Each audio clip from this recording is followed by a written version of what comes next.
An undercover cop falls in love with a sex worker, much to the chagrin of his long-suffering wife. Streetwise was directed by Fred Walton and was written by Dennis Cooper, and as near as I can tell, it's pretty much just an episode-long music video for the song Streetwise, which was written specifically for Miami Vice and was performed by series star Don Johnson, and it gets an awful lot of exposure in this episode. Streetwise plays over an opening montage of Miami's sex workers, including an undercover Trudy, plying their trade. The song, which features backup vocals from Whoopi Goldberg and guitars from Stevie Ray Vaughan, features a lengthy spoken word part in which a hardened street worker trash talks her competition and her clients.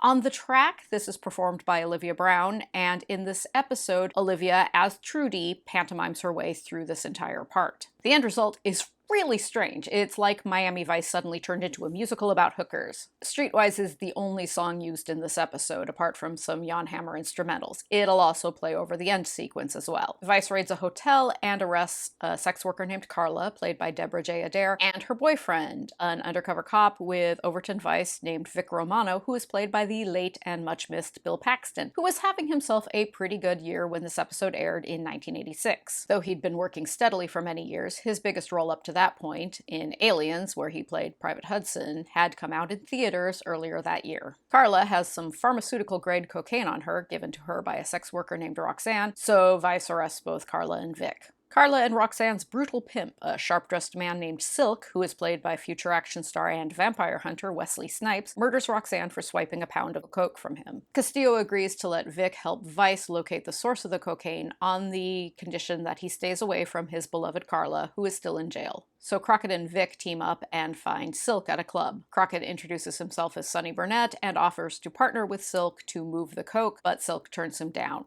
Silk's boss, Leo Kryson, played by Oz's Tom Martirosian, pressures Silk to find the missing cocaine, which Roxanne had stuffed in a bus station locker, but Vice gets to it first. Crockett drops off Vic at his home, where he's reunited with his long-suffering wife, who is still planning on sticking by him, even though he's been out of contact with her for a lengthy spell while falling in love with a very young sex worker while undercover. Carla calls Vic at home from jail, and they talk about how much they love each other, which is super tacky behavior. Undercover, in the holding cell, Gina recruits Carla to work for a pimp named Butch, whom she claims is taking over Silk's territory. Butch turns out to be an undercover Tubbs, who bails Carla out and sets her up to work for him, which makes Silk irate. As Butch, Tubbs tries to enlist Carla's aid in setting up Silk, but she refuses. In his role as a pimp, Tubbs yells at, threatens, and manhandles Carla, which is pretty ugly. Undercover or not, that's not a side of Tubbs we needed to see. Carla goes to pieces at the threat of violence. Tubbs admits he's a cop to calm her down, and finally, Vic talks Carla into assisting Vice.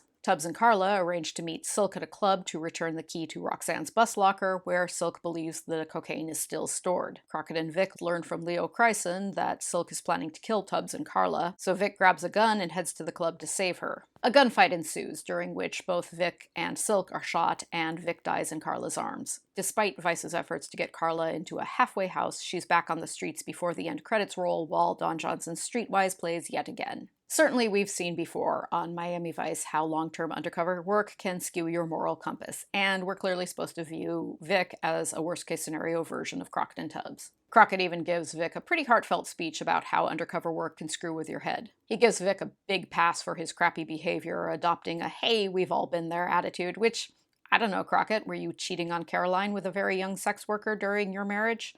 Vic is a heel, but in his favor is the simple fact that he's played by the boundlessly likable Bill Paxton, who had a very successful career playing endearing doofuses. When Paxton died unexpectedly in 2017, the trending topics on Twitter were dominated by the titles of films in which Paxton had played iconic roles, and that would be Aliens, Terminator, Twister, and Weird Science. So this is a guy who was loved by film audiences. The character of Vic kind of works simply because of Paxton's charm. Wesley Snipes is also very good at Silk, who is not at all likable or charming, but who is a very effective villain. It's probably another 2 Flamingo episode, but Paxton and Snipes make this one worth a look, so I am bumping it up to 3 Flamingos.